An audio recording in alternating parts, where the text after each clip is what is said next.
Welcome to mega 9 TV. నేను అక్షయ. గుంటూరు జిల్లా తెనాలి నుంచి భారీగా ప్రజలు ప్రధాని మోడీ అమరావతి సభకు తరలి వెళ్లారు. ప్రధాని మోదీ అమరావతి రాజధాని పునర్నిర్మాణ సభకు తెనాలి నియోజకవర్గం నుంచి భారీగా ప్రజలు వెళ్లారు. దాదాపు 1000 మంది బైకులతో ర్యాలీకి బయలుదేరారు. జై అమరావతి, జై జై అమరావతి అంటూ నినాదాలు మార్మోగాయి. ఎటువంటి ఇబ్బందులు కలగకుండా ఆహార పానీయాలు, వైద్య సహాయంతో సహా అధికారులు అన్ని ఏర్పాట్లు చేశారు. అధ్యక్షుల వారు అందరూ ముందుకు రండి.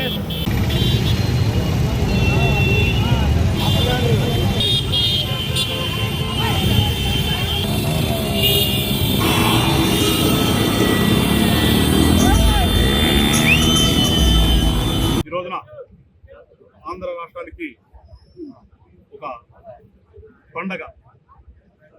ఎందుకంటే గతంలో ఏదైతే ఉమ్మడి ఆంధ్రప్రదేశ్గా ఉండి విడిపోయి ఆంధ్ర రాష్ట్రం ఏర్పడిన తర్వాత 2014 నుంచి ఇక్కడ ప్రభుత్వం ఏర్పాటు చేసుకుని ఒక రాజధానిని అయితే నిర్మించుకుందామని ప్రయత్నం చేశాము.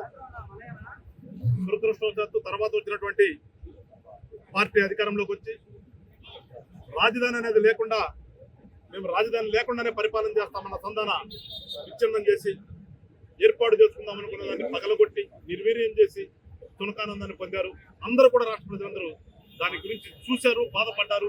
మళ్ళా ఎప్పుడు ఎలక్షన్స్ వస్తాయని వెయిట్ చేసి మొన్న జరిగినటువంటి ఎలక్షన్స్ లో కూటమి ప్రభుత్వానికి 164 సీట్లు ఇచ్చి ఒక నమ్మకాన్ని కూటమి ప్రభుత్వం మీద పెట్టారు. దానికి అనుగుణంగా ఈ రోజున మళ్ళా రాజధానిని పునర్నిర్మించుకుందామనే ఒక ఆలోచనతో ఇవాళ అమరావతి పునర్నిర్మాణము అనే పేరిట ఇవాళ ప్రధానమంత్రి గారు వచ్చి మన కొన్ని ప్రాజెక్టులకు శంకుస్థాపన చేయటం, ఇవాళ మొత్తం కూడా ఆంధ్ర రాష్ట్రం అంతా కూడా ఒక పండగలాగా ఫీల్ అవుతున్నారు.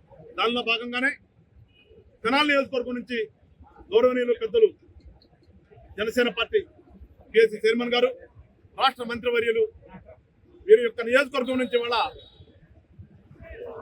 ఒక 1000 నుంచి 1500 బైకులతో ఇవాళ మేము ఒక కృతజ్ఞతా భావంతో ప్రధానమంత్రి గారికి స్వాగతం పలుకుదామనే ఆలోచనతో మొత్తం కుర్రాళ్ళందరూ కూడా జనమందరూ కూడా బస్సులు వెళ్తే కుర్రవాళ్ళందరూ కూడా బైకులు వేసుకుని వెళ్ళి ఆయనకి స్వాగతం పలకాలని ఒక ఆలోచనతో మనోహర్ గారు ఆఫీస్ దగ్గర నుంచి మొదలు పెట్టడం జరిగింది.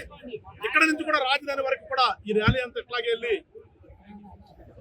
రాజధాని ప్రాంతంలో భూములు ఇచ్చినటువంటి రైతులకు కానీ అలానే వాళ్ళు వస్తున్నటువంటి ప్రధానమంత్రి గారు స్వాగతం చెప్తూ ఆ రైతులందరికీ కూడా కృతజ్ఞతా వందనాలు అక్కడ తెలిపోతామని ఒక ఆలోచనతో ఇక్కడ నుంచి బయలుదేరడం జరిగింది.